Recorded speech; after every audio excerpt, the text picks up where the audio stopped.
आज अपने योग वर्ग का दूसरा दिन। कल कैसा आपको लगा? कल प्राथमिक था, यानी योग करने के लिए तैयारी लगती है। केवल कह दिया और हाथ पांव हिला लिए ये पर्याप्त नहीं होता। तो तन और मन और फिर उसके साथ आने वाली बुद्धि, ये तीनों चीजें जुड़नी चाहिए। और उस हिसाब से योग में पहला काम रहता है कि इसको जोड़ना। और ये जोड़ना वैसे मैं कह लूँ कि मैं तो जोड़ लेता हूँ, तो नहीं होता। और इसके लिए उत्थित विवेकासन कल बताया था आपको। खड़े होकर और शरीर के तरफ ख्याल देना, शरीर के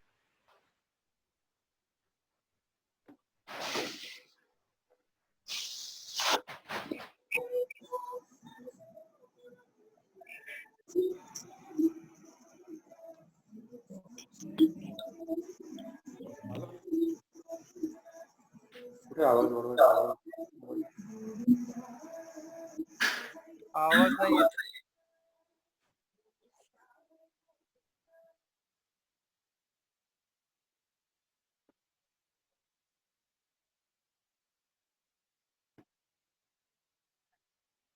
आले का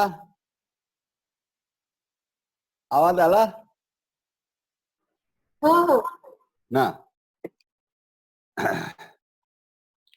तो चलिए आपको शुरू से बता रहा हूँ। बहुत अच्छी बात है, आपने बताया। मुझे आवाज नहीं आ रहा था। क्या यंत्र कहा कि कुछ ना कुछ गड़बड़ होती ही है और उसमें ये सब चीजें चलती है। तो आपको थोड़ी असुविधा हुई, इसलिए क्षमा प्रार्थी हूँ। किंतु कल हमने वर्ग चालू किया, पहला वर्ग हुआ और आज दूसरा दिन है। योग का वर्ग जब हम चालू करते हैं उसमें हमारी आवश्यकता रहती है कि हम लोग शरीर और मन और उसके साथ साथ बुद्धि, ये तीनों जोड़ें। और वह जोड़ने के लिए कहने से नहीं जुड़ता, कुछ करना पड़ता है। और वो करने की प्रक्रिया, यानी कल जो बताया पहला आसन उत्थित विवेकासन, वो होता है। यानी खड़े होकर हाथ नमस्कार में सीने से जोड़ने के लिए बताया। आंखें बंद करो और शरीर को एक एक एक एक अवयव की तरफ मन से जोड़ते जाओ और उसको शिथिल छोड़ते जाओ। ये बहुत अच्छी चीज है। मन को सबसे प्यारी कोई चीज हो गई तो तन है, क्योंकि हमारा अस्तित्व ही तो ये शरीर के कण कण में है कहीं तो भी। तो वह अस्तित्व ही अपना प्यारा है, इसलिए शरीर भी प्यारा है। और मन तन से बहुत जल्दी जुड़ जाता है और ये जुड़ गया तो योग साध्य होता है। इसलिए उत्थित विवेकासन अपने जनार्दन स्वामी गुरु महाराज, आप देखते होंगे कि जैसे भी मेरे पास में ही दाहिनी तरफ हमारे गुरु का हमने दर्शन लिया, उन्हीं की कृपा से चालू कर दिया है। और इन्होंने निःशुल्क योग पढ़ाना नागपुर में 70 साल पहले चालू किया था और वही काम अभी भी उनकी कृपा से चालू है। और उसी की प्रक्रिया में आज अपना दूसरा दिन हो रहा है। तो हम उत्थित विवेकासन के लिए सब तैयार हो जाएंगे। बहुत जल्दी लूंगा, खड़े हो लीजिए। सब हो गए? एड़िया मिला लीजिए, हाथ नमस्कार में और सीने से सटे हुए, आंखें बंद और बड़े शांत खड़े हैं। हर प्रश्वास में शरीर और शिथिल होते जा रहा है और शिथिल होते जा रहा है, ऐसी कल्पना कर रहे हैं। कलाई और सीने के स्पर्श के पास मन ले गए हैं। वहां हम पाते हैं कि प्रश्वास में शरीर शिथिल हो जाता है, तुलनात्मक। श्वास लेते समय सीना और कलाई का स्पर्श, क्योंकि सीना फूलता है तो सघन होता है और प्रश्वास में ढीला हो जाता है। तो वह जो ढीलापन है उसकी ओर अधिक ख्याल दिए। और इस प्रश्वास में शरीर कलाई और सीने के पास का शिथिल हो गया, दूसरे में और शिथिल हो गया, तीसरे में उससे भी अधिक शिथिलता का अनुभव आने लगा है। नहीं, अब तो यह शिथिलता कलाई और सीने के पास नहीं, पूरे शरीर को व्याप्त कर रही है और इसलिए संपूर्ण शरीर शिथिल हो रहा है उत्तरोत्तर हर प्रश्वास में। ऐसी कल्पना की और वास्तव में देखा। अब सर से देखना चालू करेंगे अपन, जल्द से जल्द देखें। देखिए अपना मस्तिष्क का शीर्ष भाग, मन से देखिए वहां कुछ तनाव है क्या, उसको निकाल सकते क्या? रिलैक्स करिए उसको। पर मस्तिष्क तो अंदर में रहता है और मन तो कहीं जाता है। ले जाइए अंदर में, अंदरूनी भाग को ढीला छोड़िए। मस्तिष्क का दाहिनी ओर का हिस्सा मन से देखिए, बाहर से देखकर शिथिल करिए। अब उसके अंदर में जाके शिथिल करिए। मस्तिष्क का बाईं ओर का हिस्सा बाह्यतः शिथिल करिए, अंदरूनी भाग को ढीला छोड़िए और मस्तिष्क के पार्श्व भाग की तरफ आ जाइए। बाह्यतः शिथिल, अंदरूनी भाग को ढीला छोड़ दीजिए और आइए सामने कपाल की ओर, माथा, फोरहेड, उसको बाहर से देखिए और ढीला छोड़िए और उसके अंदर में भी जाइए। एक ख्याल करिए, ये जो सामने का हिस्सा है ना कपाल का, आधुनिक युग में बोलते हैं इसी को मन कहते हैं। तो ये जो सामने का हिस्सा है, इसके अंदर में जो फ्रंटल लोब है मस्तिष्क के, ये मन के कुछ केंद्र इसमें है, ऐसा कहा जाता है। वह देखना है हमको और उसी को ढीला छोड़ देना है। और फिर दोनों कान देख लिए, दोनों कान ढीले छोड़िए।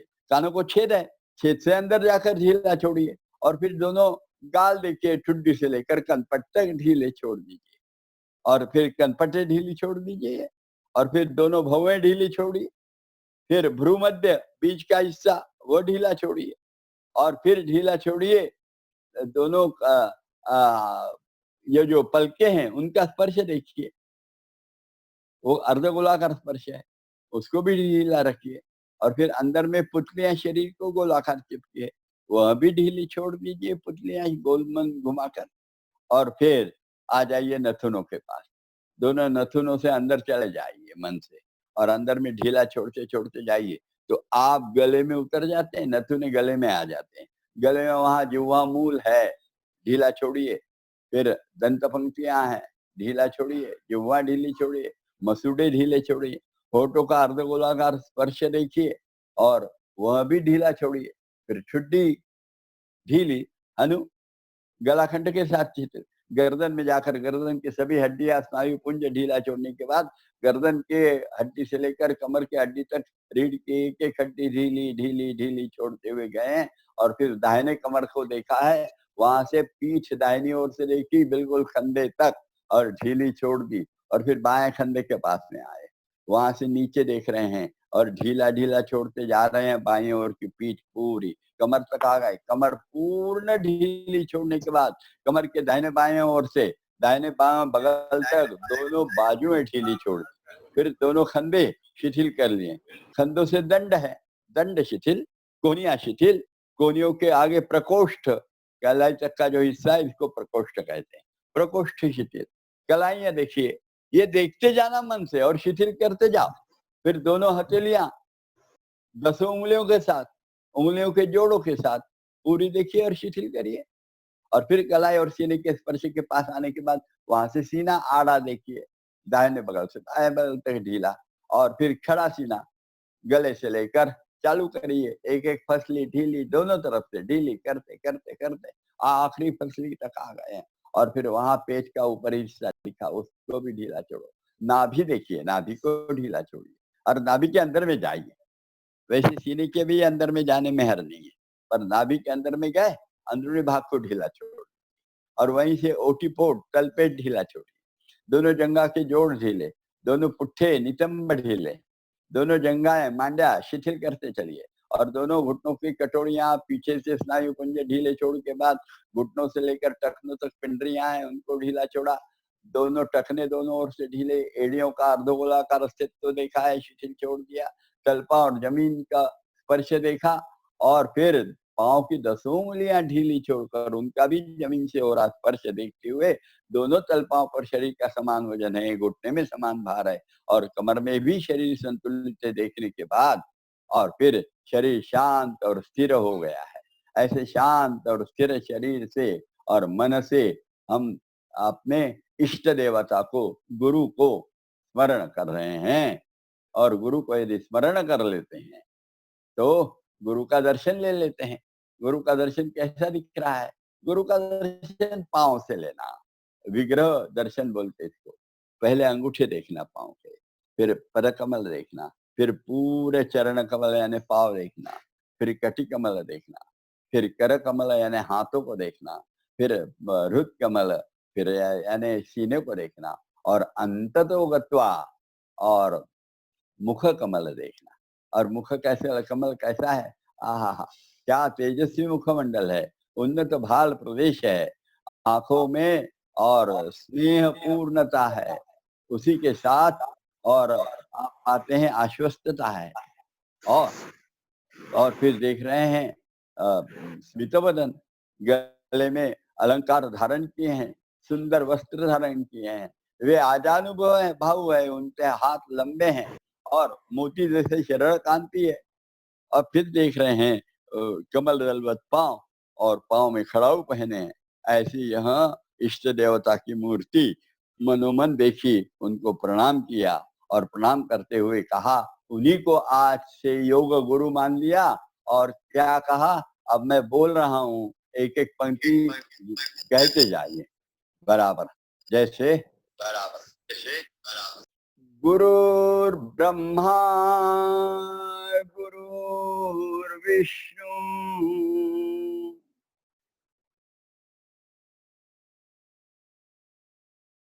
गुरुर्देवो महेश्वरः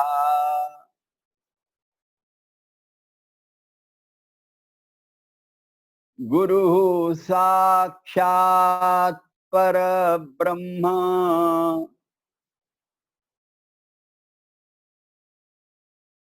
तस्मै श्री गुरवे नमः। कृष्णाय वासुदेवाय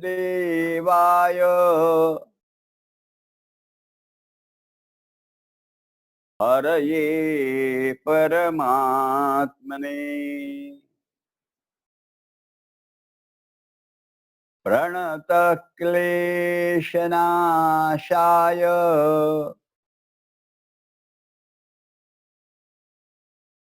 गोविंदाय नमो नमः।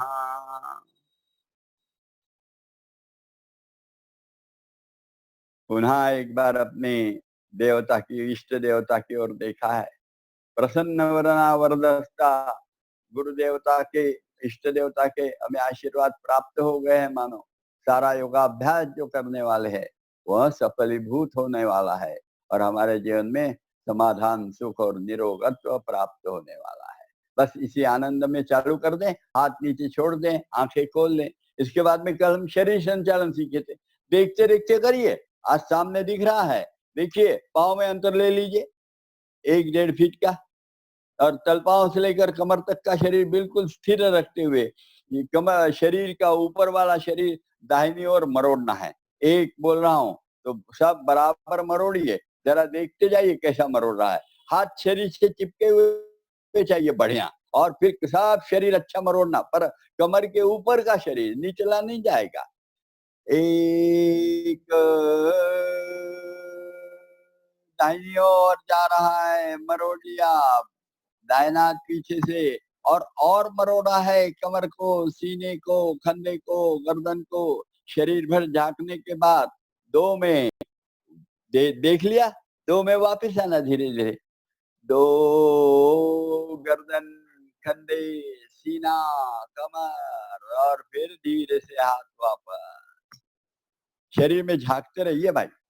3 बाईं ओर, ऐसा ही जा रहे हैं, ये देखो बाईं ओर गए, दाहिना हाथ सामने से, बायां हाथ पीछे, और फिर मरोड़ा थोड़ा सा, कमर को और मरोड़ लिया, सीने को और मरोड़ लिया, बायां कंधा पीछे ले लिया, गर्दन मरोड़कर छुट्टी बाएं कंधे के सीध में आए, आंखों से भी दाहिना कान देखने का प्रयास किया, और फिर धीरे से तनाव कैसे कम हो रहा देखते हुए वापस आ रहे। 4, धीरे धीरे धीरे वापस आ रहे हैं, क्रमशः वापस आएंगे। अब शरीर झुकाना है खींच कर, इसलिए खींचने के लिए 5 में हाथ आजू बाजू कंधे की सीध में उठाना, 5, और फिर हथेली आकाश की ओर ऊपर करते हुए 6 को दंड कान को लगाने तक ऊपर ले जाना, 6, दंड कान को लगाकर शरीर खींच कर अब अपना पूरा शरीर दंड कान पे दबाते हुए दाहिनी ओर झुकाना, पर बॉडी प्लेन मेंटेन करना। 7, ये देखिए कैसे सीधे आ रहे, कंधा कमर सामने है, बिल्कुल लाइन में, जो प्लेन की बॉडी उससे बाहर नहीं निकली है, यानी सामने नहीं आई, आपके सामने आ रही है। आप जो कर रहे हैं आज के पहले बार, जरा बराबर देखो और ढीला छोड़ो और खिंचाओ देखो और जरा सा सीधे हो जाओ। 8 ऐसे ही दंड कान पे दबाते हुए बाईं ओर, शरीर ऊपर खींचते हुए बाईं ओर। 9 यहाँ देखिए दाहिनी ओर कैसा खिंचाव है और बाईं ओर कैसा दबाव है। ये वैशिष्ट्य है, अंतस्थ इंद्रियों को व्यायाम दे रहे हैं। यदि सोचना ही है व्यायाम के बारे में, सभी अंतस्थ इंद्रियों को व्यायाम हो रहा है। 10 ये योग की विशेषता है। 11 में पीछे झुकना, 11 जरा जंगा के पास देखो ओटीपोट में कैसा व्यायाम हो रहा है। 12 कॉन्स्टिपेशन की यही जगह रहती है, फिर गैसेस यही अटकते हैं। मूत्र इकट्ठा हो गया, मूत्रा से काम बराबर न करे तो वही अटकता है, इसलिए ये स्थिति लिए तो फायदा होता है। और 13 सामने झुक रहे, देखो सामने कैसे झुक रहे हैं, देखते देखते जाइए। और ढीला छोड़ दो बदन, कमर, पीठ, रीढ़, कंधे, गर्दन, चेहरा, मन सब ढीला।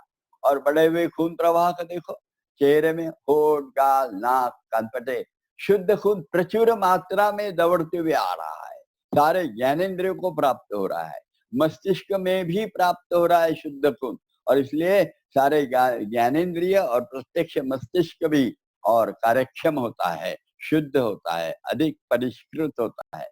वह इसलिए थोड़ा देर रुके अपन यहाँ और फिर ऊपर आना चालू किया, पीठ सीधी करते हुए। 14 देख लीजिए कैसे सीधे आ रहे हैं। 15 हाथ आजू बाजू और 16 में धीरे धीरे नीचे। मन गति में जुड़ा हुआ चाहिए हाथों में। 16 कभी भी तन से मन विलग नहीं होना चाहिए। विलगीकरण कोरोना में चलती होगी, पर यहाँ विलगता नहीं चलती। हाँ, ये ख्याल करना, ये शरीर संचालन हो गया। आज हम एक आसन सीख रहे हैं जो जनार्दन स्वामी जो हमारे गुरु महाराज हैं उन्होंने सिखाया हुआ है। शरीर के अंदर में जो चैतन्य शक्ति है उसमें से शक्ति के कुछ भाग माने हैं, जिसको पंच प्राण कहते हैं। प्राण, समान, उदान, व्यान, अपान। तो इसमें से जो अपान नाम का भाग है अपने चैतन्य का, उसका काम है शरीर के अंदर में जहां जहां मैल तैयार होता है, सब प्रकार का, सब शरीर में खूब काम चलता है, खूब मल निर्माण होता है। ये मल का निष्कासन करने की व्यवस्था है और वो व्यवस्था अपान वायु की तरफ है। आजकल हमारा खाना पीना, सोचना, रहन सहन, आबो हवा इतनी विचित्र हो गई है कि मल बहुत निर्माण होता है और ओवरबर्डन हो जाते हैं उदान वायु, और इसलिए इसका काम बिगड़ता है, थोड़ा सा लिथार्जी आती है। तो उसका काम बढ़िया कराना, उसके लिथार्जी निकालना, ये प्राण अपान वायु को शुद्ध बनाना और कार्यक्षम बनाना, इसके लिए पवन मुक्त आसन ढूंढ के निकाला है। आप नीचे बैठे क्या? बैठ गए हैं? धीरे से बैठना कैसा? हाँ, बैठ जाइए। और ये सुन लिया कि आपने, तो चलिए बैठ जाइए और आप ये देख लीजिए, एक बार ये देख लीजिए और फिर करिए। हाँ, जरा कठिन है तो समझना उचित रहेगा। सो गए ये पीठ पर, और पीठ पर सोकर दंड कान से सटा लिए, पांव मिला लिए, एड़ी और अंगूठे छुट्टी कंठ की ओर है। अब केवल दाहिना पैर ऊपर उठा रहे 45 डिग्री। ये देखिए 45 डिग्री घुटने में सीधा रखते हुए, एक में उठाया और 2 में अब वो घुटने में सीधा रखते हुए 90 डिग्री उठाने का प्रयास करेंगे। 2 आ गया, ये देखो। 3 में घुटने से मोड़ लेंगे, 3 और हाथों से पकड़ लेंगे और पूरी जंघा पेट पे दबाएंगे और पांव बाईं ओर खींच लेंगे थोड़ा सा। और 4 में गर्दन उठाकर ठुड्डी घुटने को लगाकर उसी समय बायां पैर थोड़ा उठाकर पहले बाहर बाईं तरफ ले गए और फिर चक्राकार 3 बार उलट सुलट भेजा है। 4 घुमाया, ये देखो घुमाया, ये ले गया और फिर ऊपर लाया, इधर लाया, घुमा रहे 3 बार। इससे अपान वायु शुद्ध होता है, बद्धकोष्ठ दूर होता है, बड़े आंत की कार्यक्षमता बढ़ती है। 3-3 बार करना और 5 रख दिया, 6 हाथ छोड़ दिए, पाँव ऊपर 90 अंश, 7 45 अंश और 8वें जमीन में। ऐसा ही बाएं पैर से, ये जरा और जल्दी करके देखें। 1 45, 2 90 डिग्री, 3 घुटने मोड़कर हाथ के पकड़ के खींच लिया दाहिनी तरफ और 4 गर्दन उठाकर चुट्टी लगाई घुटने को और दाहिना पैर अब घुटने में ना मोड़ते हुए 3 बार एक दिशा से और 3 बार उल्टी दिशा से घुमाया। इससे सब प्रकार के वात से मुक्ति होती है और मल निष्कासन सही होता है, सीना चौड़ा होने लगता है, पेट के सब प्रकार की व्याधियां दुरुस्त होती है और शरीर का सब प्रकार का 5 6 7 8 आपको आएगा इतना? हम करके देखेंगे, ये आधा तो हो जाएगा, पर आज इतना ही लेने वाले हैं, फिर आगे के आसन लेंगे, कल पवन मुक्तासन का दूसरा भाग लेंगे। तो चलिए साथ-साथ करिए, बोलता हूँ, दाहिने पैर से प्रारंभ करिए, दाहिना पैर। देखते जाइए, लगे तो आप 1 45 अंश उठाइए दाहिना पैर, 45 डिग्री, 90 डिग्री, 2 घुटने में मत मोड़ो, 3 घुटने में अब मोड़ो और पकड़ लो और खींचो बाईं और 4 में गर्दन उठाकर छुट्टी लगाकर बायां पैर घुटने में सीधा रखते हुए घुमाना। 4 3 बार एक दिशा से, घुटने में मत मोड़ो और पाउल अपने तरफ, यानी पंजा अपने तरफ रहने दो, पीछे पीछे नहीं जाना चाहिए बाहर, 3 बार और उल्टा भी। और ये सब कर सकते हैं, केवल स्पॉन्डिलोसिस होगा तो वो गर्दन ना उठाए, बिना गर्दन उठाए करें स्पॉन्डिलोसिस वाले।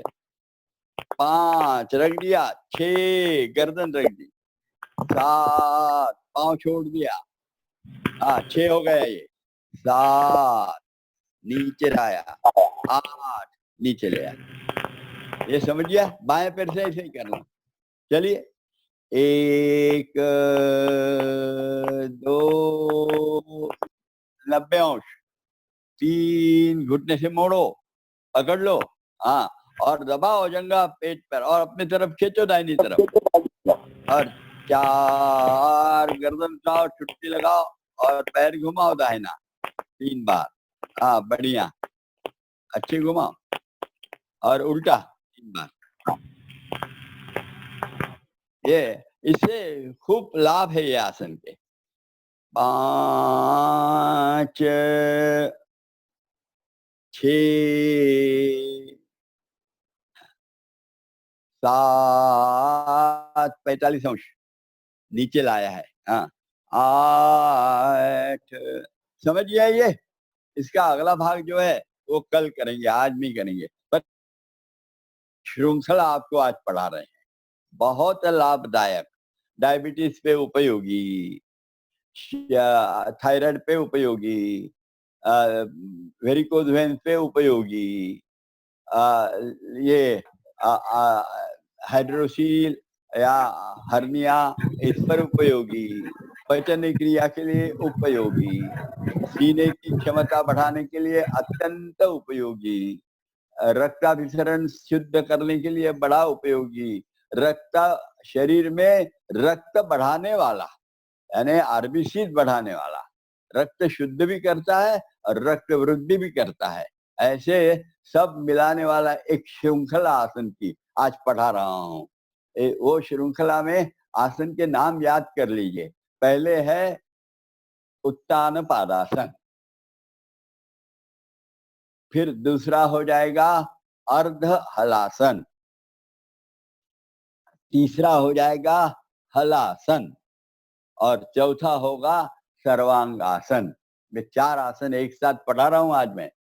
अब दूसरा ही दिन है, पर जितना जमेगा उतना करना। और स्पॉन्डिलिसिस वालों ने ये आसन केवल उत्तान पादासन तक ही करना, आगे नहीं करना। बाकी सब कर सकते हैं। ये जिनको हार्ट का प्रॉब्लम होगा वो भी संभल के करेंगे, नहीं करेंगे।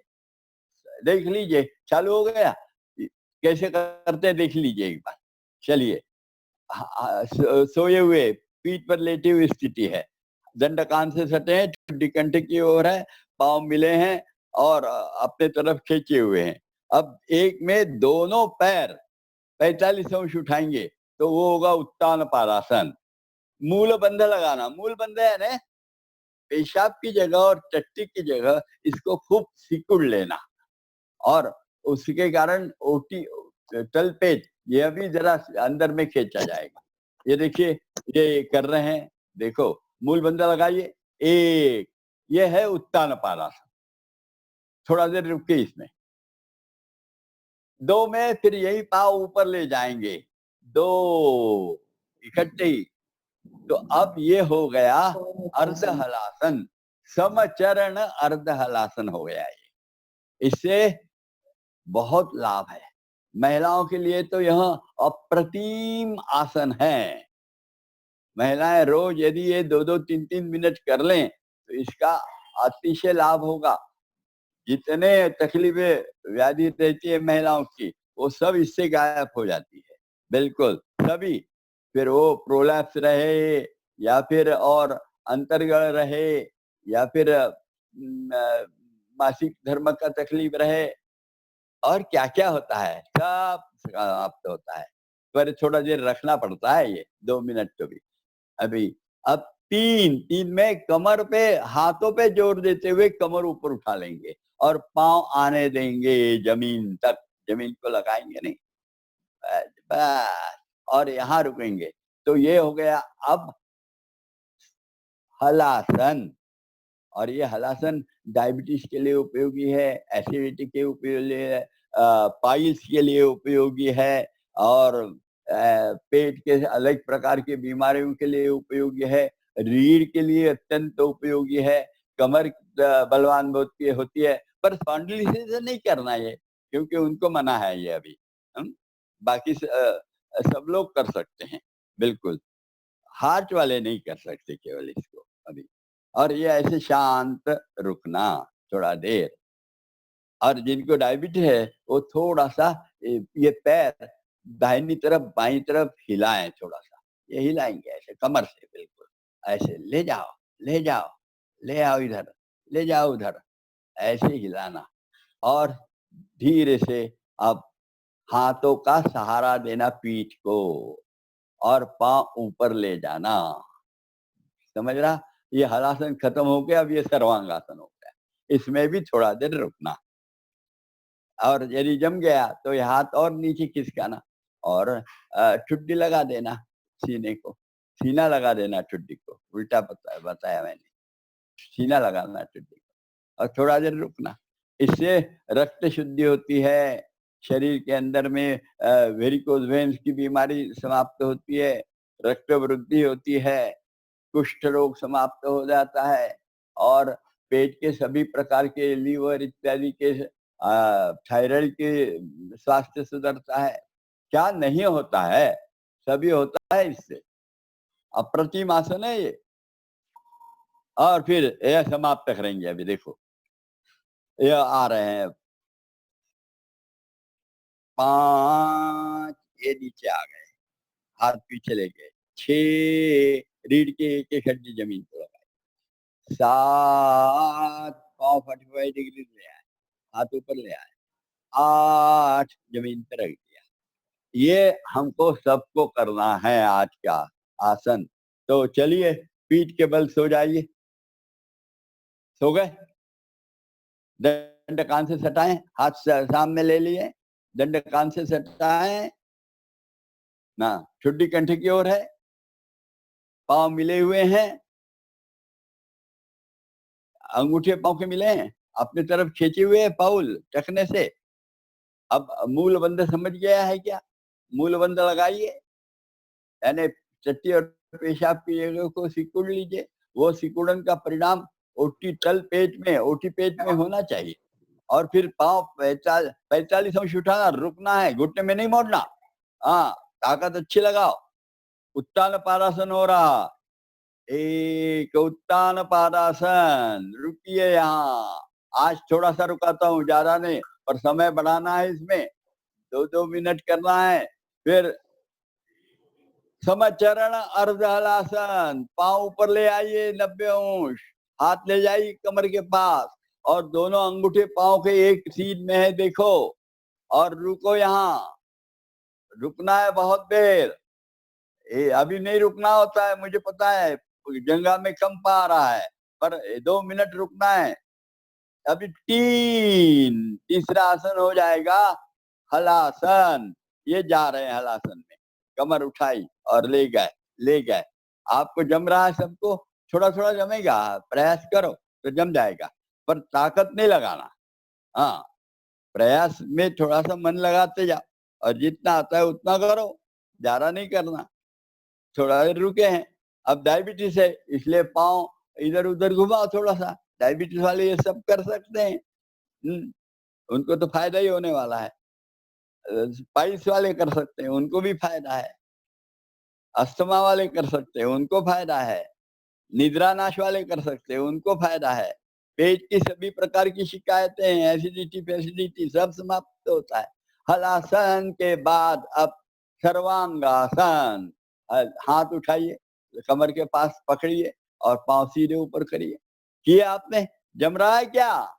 जरा मेहनत करना पड़ता है। ये आसन आज एक श्रृंखला पढ़ा दी है। ये श्रृंखला बहुत महत्वपूर्ण है और तकरीबन संपूर्ण शरीर के स्वास्थ्य के लिए है ये। ऐसा ये श्रृंखला, और इसलिए इसका महत्व बहुत है। ये अच्छे सीख लेना सब। तो चलो अब समाप्ति की ओर जा रहे हैं। तो पाँव नीचे ले आओ सर की तरफ, हाथ निकाल लो, हाथ लंबे करो वहाँ, और फिर रीढ़ के एक-एक हड्डी जमीन को लगाओ धीरे-धीरे और 90 अंश में पाँव आने दो। यानी फिर से अर्ध हलासन हो गया और फिर हाथ ऊपर लेकर उत्तान पादासन में आ जाइए। थोड़ा-सा रुकिए और फिर धीरे से नीचे हो जाइए, पाँव रख दीजिए और हाथ बाजू में ले लीजिए, कमर के नीचे ले लीजिए, पाँव दूर कर लीजिए, ले लीजिए बाजू में और बिल्कुल शांत सो जाइए, आँखें बंद। बाईं ओर गर्दन झुका दीजिए और सुस्त हो जाइए। बिल्कुल खूब मेहनत हो गई तो बिल्कुल सो जाइए। शवासन ले रहा हूँ, शरीर के एक-एक अवयव का नाम लेते चलूँगा, उसको ढीला-ढीला छोड़ते जाना। तो शवासन योग निद्रा भी कहते हैं उसको। तो वो हमको लोगों को करना है, बढ़िया करना है। जैसे ऐसे शांत पड़े हैं, थक गए हैं, लुप्त हो गए हैं बिल्कुल, तो फिर क्या करें? मन से पाँव की 10 उँगलियाँ सभी जोड़ों से देखे, उनको ढीला कर सकते हैं क्या? रिलैक्स, थक गए हैं वो भी। फिर तलपाँव देखे दोनों, ढीले छोड़ो। दोनों एड़ियों का देखो अर्धगोलाकार अस्तित्व, उनको भी शिथिल छोड़ दो।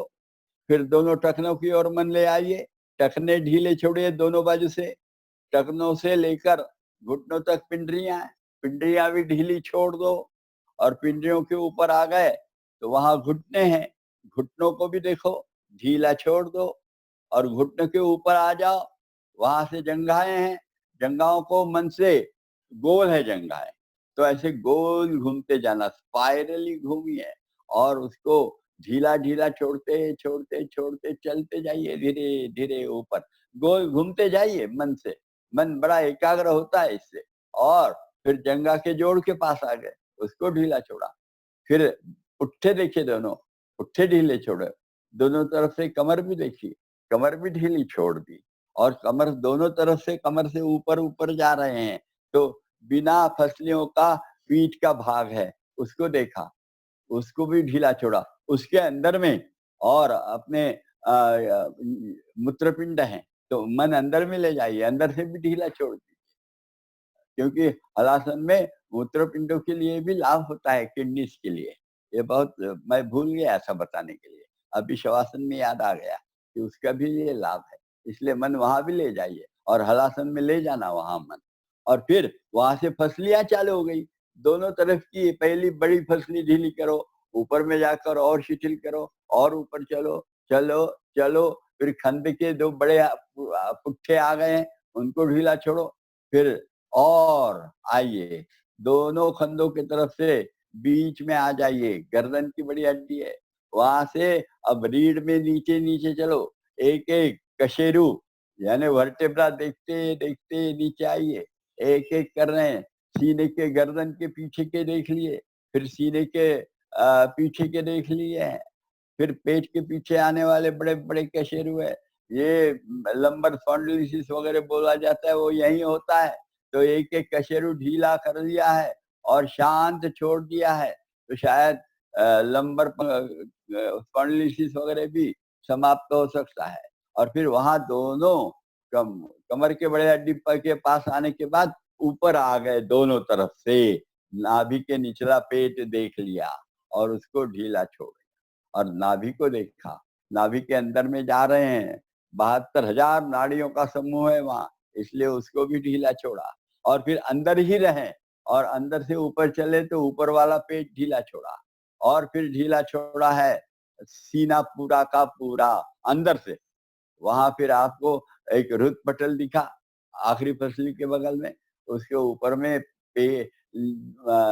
दाहिनी तरफ यकृत है, पेट भी है और फिर ऊपर में और आ रहे हैं फेफड़े, बाईं तरफ हृदय है, इनको भी ढीला छोड़ा और ऊपर आ गए हैं तो वहाँ श्वास नलिका वगैरह अब दिखने लगी है, अब गले के पास आ गए, कंठ दिखने लगा है, टॉन्सिलाइटिस रिंग पड़जीभ दिखी, जीभ देख ली है, जीभ को भी ढीला छोड़ा है और फिर दंतपंक्तियां ढीली छोड़ी और फिर होंठ ढीले छोड़े हैं और फिर ढीला छोड़ा है दोनों नथुनों को, नथुने अंदर से देखते हुए ढीले छोड़े हैं और फिर देखा है दोनों आंखों को, आंखें ढीली छोड़ी है, दोनों भौवें ढीली छोड़ी है, भ्रूमध्य ढीला छोड़ा है और फिर पूरा कपाल ढीला छोड़ दिया है और फिर दोनों कनपटें ढीली छोड़ी है और फिर दोनों कान ढीले छोड़ दिए हैं, फिर जमीन पे लगा हुआ मस्तिष्क का हिस्सा ढीला छोड़ दिया है। सोना नहीं भाई, सोना कोई नींद नहीं लगनी चाहिए किसी को। और फिर मस्तिष्क का शीर्ष भाग ढीला छोड़ दिया है, मस्तिष्क दाहिनी ओर से भी ढीला छोड़ दिया है और फिर गर्दन देख ली है, गर्दन भी ढीली छोड़ दी और फिर श्वास और प्रश्वास इसकी तरफ मन लगाया है। श्वास बाहर आता है तो नाक के पास में मन ले गए, आवाज आता है, हमिंग साउंड है देखिए। और श्वास अंदर जाता है तो सुइंग साउंड है, यानी सो ऐसा आवाज आता है। सूखा है हवा तो सो आवाज आता है, हवा बाहर जाती है तो गीली और गर्म रहती है तो हमिंग साउंड आता है। और इसका भाव याद रखना, इसको देखते हैं और वो आवाज को सुनते हैं तो जब श्वास बाहर जाता है उसका हम आवाज आए, हम यानी अहम, मैं बाहर जा रहा है। जब मैं बाहर चला जाता है तो सो यानी प्रत्यक्ष भगवान अंदर आ रहे हैं। मैं जाते रहा है तो हृदय मंदिर और पवित्र होते जाता है, होते जाता है, अहंकार से विमुक्त होता है और सो उस समय उसको जगह मिलती है हृदय मंदिर में तो वो विराजमान होता है, प्रत्यक्ष सर्वशक्तिमान सर्वव्यापी सर्वसाक्षी परमेश्वर हृदय मंदिर में आ रहा है। अब तो यह देहालय नहीं है, देवालय है और ऐसे देवालय का हर प्रश्वास और श्वास के साथ स्मरण करते हुए एक मिनट भर हम आराम किए हैं। आराम करने के बाद फिर धीरे से हाथ पांव की और उंगलियां हिला ली है, हाथ पांव जगह पे हिला लिए हैं, बाई करवट फेरी और बायां हाथ सिराने से ले लिया कोहियों से मोड़कर और दाहिना हाथ सामने सीने के ऊपर रख, सीने के बाजू में रख दिया जमीन पे और फिर पांव घुटने से थोड़ा मोड़ा है और दाहिना पैर जो है वो बाहर जमीन पे घुटना लगा दिया है, मोड़े है घुटने से थोड़ा सा आराम यहाँ किया आंखें नहीं खोली है। फिर धीरे से उठ के बैठे हैं दोनों हाथों का सहारा लेकर और पालथी डाल ली है और पालथी डाल के फिर तर्जनी का अग्रभाग अंगूठे के उद्गम में लगाया है और कोहनिया कमर के पास में ली है, ठुड्डी कंठ की ओर रखी है और कल बताया था वैसा ओंकार कहना है। मैं फिर से आज सुनाता हूँ, एक बार दो बार और फिर कहता हूँ कि चालू करिए, तो अपना अपना ओंकार कहते रहना। जब मैं हरिओम कहूंगा तभी बंद करना। ओंकार करते समय अपना आवाज दोनों कानों से सुनना। सुनते समय उसी समय मस्तिष्क के अंदर में बहुत कंपन होते हैं, उसको भी सुनते रहना। और कहते कहते आखिरी में रुक जाते हैं तो नाक से श्वास लेते हैं, तो उस समय नाक के अंदर में घर्षण होता है, हवा आवाज आती है, उस हवा अंदर जाती है तो घर्षण होता है, उस घर्षण का आवाज भी सुनते रहना। ऐसे नादानुसंधानम के साथ ओंकार कहेंगे। ओम ये ईश्वर का सबसे प्यारा निकनेम है और इसलिए निकनेम से उनको बुलाओ तो सोया रहा तभी वो जग जाता है। तो भगवान तो कभी सोता ही नहीं, तो बड़े प्यार से जल्दी आता है। और जो कहा था कि लोग कहते हैं भगवान आते नहीं, द्रौपदी की तरह हम बुलाते नहीं, आज बुलाएंगे प्यार से, ये रे कृष्णा, ऐसा जो कहा जाता है और कृष्ण दौड़ के आता है, वैसे ही भगवान आज से दौड़ के आएगा। और इसलिए ओंकार नादानुसंधानम के साथ कहेंगे। एक श्वास लिया, छोड़ा, लेने के बाद प्रारंभ, ऐसे मेरे साथ देखिए। ओम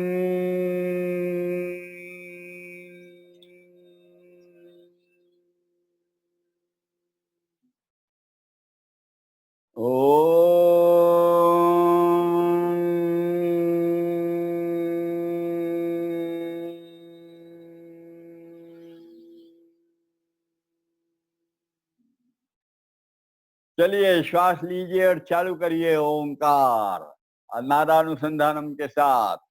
एक 2 मिनट तो भी करिए शांत चित्त से, होने दीजिए अखंड। मैं हरिओम कहूंगा तब बंद करना। चलिए चालू करिए। बहुत अच्छा, स्थिति तो बहुत अच्छी है। रीढ़ सीधी हो जाए, चश्मा उतारा रहे, बहुत अच्छा हो रहा है। ओंकार का आवाज भी अच्छा आ रहा है, बहुत अच्छे सीधी, बहुत सीधे बैठे हैं। केवल छुट्टी थोड़ी कंठ की ओर थोड़ा सा चाहिए और शांत चित्त से नारानुसंधानम के साथ ओंकार चालू।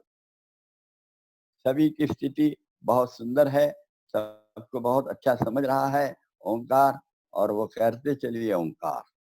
बिल्कुल बहुत अच्छा ओंकार हो रहा है और लोगों का दिख रहा है, आज सभी लोगों का ओंकार मुझे दिख रहा है और वो बड़ा आनंद दे रहा है। बड़े अच्छे ढंग से हम लोग ओंकार जाप कर रहे हैं।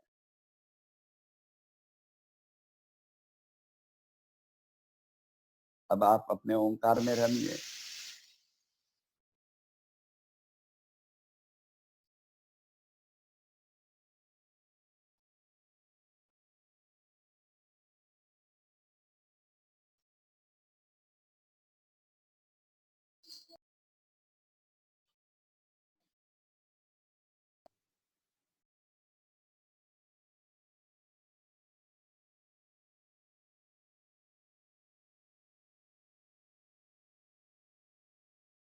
हरि ओम। सब शांत बैठे हैं। अब दोनों भवों के बीच में जो जगह है भ्रू मध्य, जिसको जहाँ जहाँ अपना ये लगता है, बिंदी लगाते हैं या टीका लगाते हैं, वो जगह को भ्रू मध्य कहते हैं। और मन से उसको अखंड देखते रहिए, मन की आंखों से, तन की आंखें मत चढ़ने दीजिए और बड़े शांति से और अखंड अपलक नेत्रों से उसको देखिए। इसको कहते हैं फिर से एक धारणा, और अच्छा होने लगा तो ध्यान की प्रक्रिया चालू है। सब अपन ध्यान के ही, धारणा ध्यान और प्रत्याहार इसमें रमे हैं आज। 1 मिनट देखते रहिए।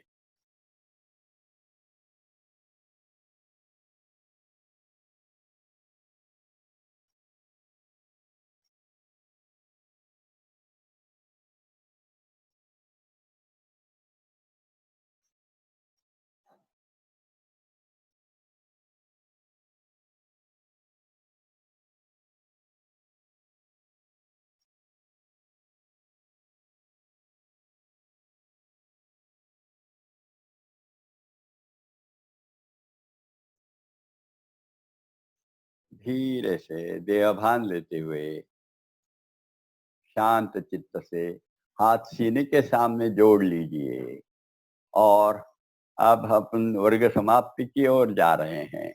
गुरु को वंदन और योग शास्त्र के प्रणेता को वंदन कर रहे हैं।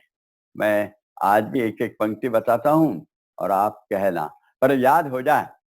एक कल सामूहिक रूप से करना भी संभव हो जाना चाहिए।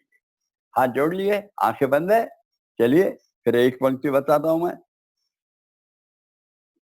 योगेन चित्तस्य पदेन वाचाम्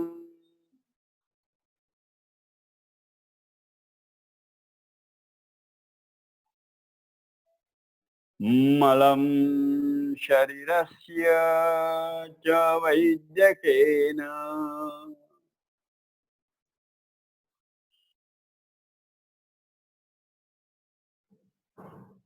योपाकरोत्तं प्रवरं मुनीनाम्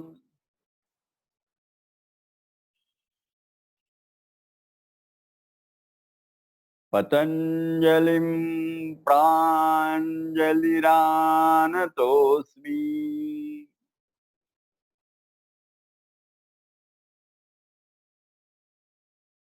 ॐ पूर्णमदः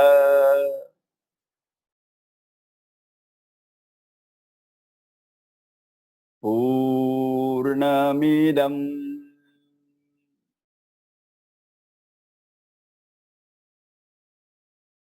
पूर्णात् पूर्णमुदच्यते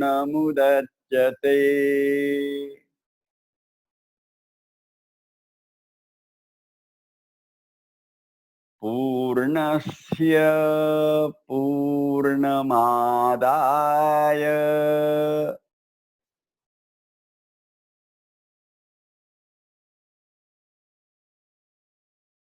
पूर्णमेवावशिष्यते।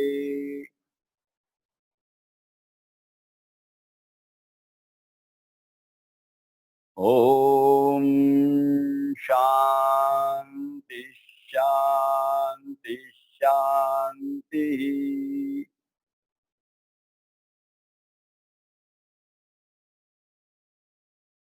सद्गुरु श्री जनार्दन स्वामी महाराज की जय।